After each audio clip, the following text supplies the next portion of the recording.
आपके लिए बहुत ही आसान और बहुत ही मज़ेदार रेसिपी लेकर आई हूँ, जिसे हम पिनिया कहते हैं, आटे की पिनिया। ये आप आसानी से घर पे बना सकते हैं। जिन लोगों को जोड़ों का दर्द, घुटनों में दर्द, कमर दर्द है, ये उनके लिए बहुत ही ज़्यादा मुफ़ीद है। सर्दियों में बच्चों को दें, बच्चों के लिए बहुत ही हेल्दी और सेहतमंद ग़ज़ा है ये।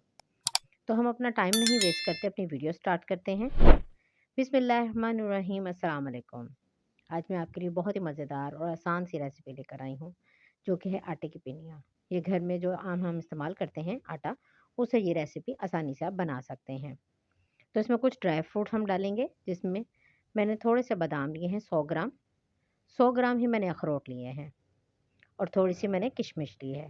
इन तीनों चीज़ों को आधा कप घी में मैं थोड़ा सा भून लूँगी, तकरीबन 2 से 3 मिनट के लिए, ताकि ये अच्छे तरीके से इनके अंदर की नमी ख़त्म हो जाए और ये पिन्नियों में सही क्रिस्पी लगें। ये आप देख सकते हैं, इनको मैंने 2 मिनट के लिए भूना और उसके बाद मैंने इनको निकाल लिया है। अब ये है गूंद कतीरा। ये बहुत ही अच्छी चीज़ है। जिनको दर्द है, जोड़ों का दर्द है, कमर दर्द है, उनके लिए तो ये बहुत ही मुफ़ीद है। आप इसकी जगह फूल मखाने भी डाल सकते हैं। आप इनको भी थोड़ा-सा भून लें, ताकि ये थोड़े से कड़क हो जाएँ। ये आप देख सकते हैं, इनको भी मैंने 1 से 2 मिनट के लिए घी में इस तरह भून रही हूँ और इसको भी फिर निकाल लूँगी मैं। उसके बाद ये मैंने जो घर में हम आम यूज़ करते हैं आटा, ये आज जो पिनिया मैं आपको बता रही हूँ, ये घर के आटे से बना रही हूँ। कोई किसी किस्म का इसमें मैं और चीज़ों का यूज़ नहीं कर रही। ये घर का जो आटा है, ये मैंने 2 कप आटा लिया है, जिसे अच्छे तरीके से मैंने छान लिया था और उसी घी में मैंने इसको डाल के थोड़ा-सा भून लूँगी। तकरीबन 3 से 4 मिनट, जब इसकी खुशबू आना शुरू हो जाए और कलर चेंज होना शुरू हो जाए। मीडियम फ्लेम पे ये सारा काम आपने करना है, इसको बहुत तेज़ आँच पे नहीं करना। इसको भी 2 से 3 मिनट भूनने के बाद मैंने निकाल लिया। अब फिर मैंने ऑयल भी निकाल लिया है, बिल्कुल ड्राई जो मैंने कढ़ाई ली है, उसमें मैं ये तिल डालूँगी। तकरीबन 3 चम्मच खाने के बड़े मैंने तिल डाले हैं और थोड़ी-सी मैंने जो गिरी है, उसको मैंने बारीक-बारीक छोटा-छोटा काट लिया है। आप उसको चाहें तो ग्राइंड भी कर सकते हैं। 2 चम्मच मैंने ये गिरी भी ली है। इसको भी डालकर मैं अच्छे तरीके से 2 मिनट के लिए भून लूँगी। इसमें हमने घी नहीं डालना है, ये घी के बगैर हमने ड्राई रोस्ट करने हैं। साथ में मैं ये खुशबू के लिए 2 इलायचियाँ भी डाल दूँगी।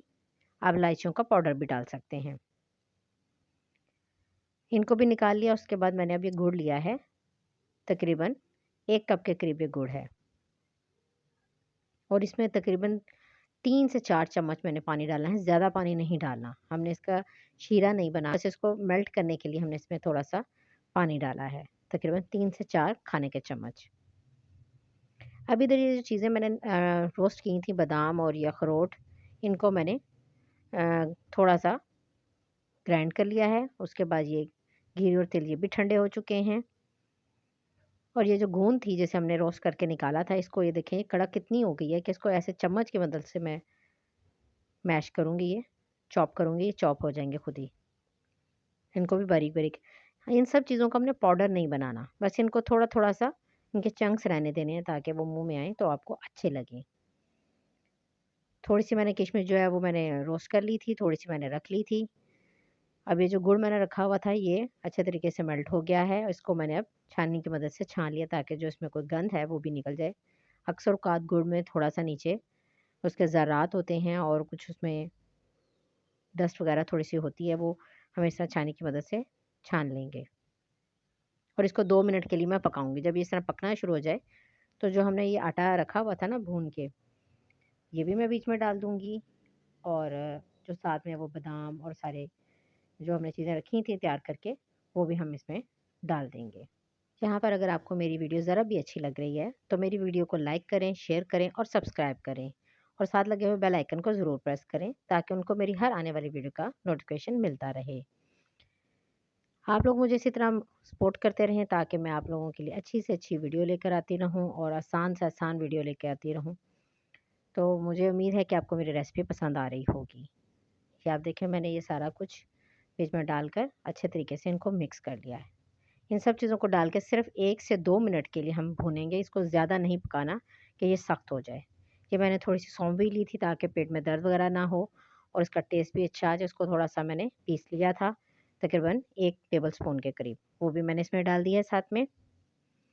तो अब इसको मैंने निकाल लिया है, इसको ठंडा थोड़ा-सा करेंगे, तकरीबन 10 मिनट के लिए इसको छोड़ देंगे, ताकि ये थोड़ी-सी ठंडी हो जाएँ। लेकिन इतनी ठंडी नहीं करनी कि बिल्कुल ही काम ना हो इसका, मतलब हाथों को लगता है। हाथों को ज़रा-सा हमने घी लगाना है, उसके बाद इसके छोटे-छोटे से यूँ लड्डू बना रहे हैं, ये देखें।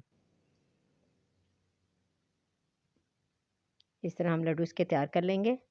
इसको आप सेव करके भी रख सकते हैं एक जार में। रोज़ाना का आप 1 कप दूध के साथ 1 लड्डू खा लें, तो ये यकीन मानिए ये इतना हेल्दी है कि आपको कुछ ही दिनों में इसका रिज़ल्ट नज़र आएगा कि आपके जो दर्द है, जोड़ों के दर्द है, कमर दर्द है, वो बिल्कुल ठीक हो जाएँगी और आप बच्चों को भी देंगे, वो सर्दी से महफूज़ रहेंगे, उनको सर्दी नहीं लगेगी। बच्चों के लिए भी बहुत हेल्दी है और बड़ों के लिए भी बहुत हेल्दी है।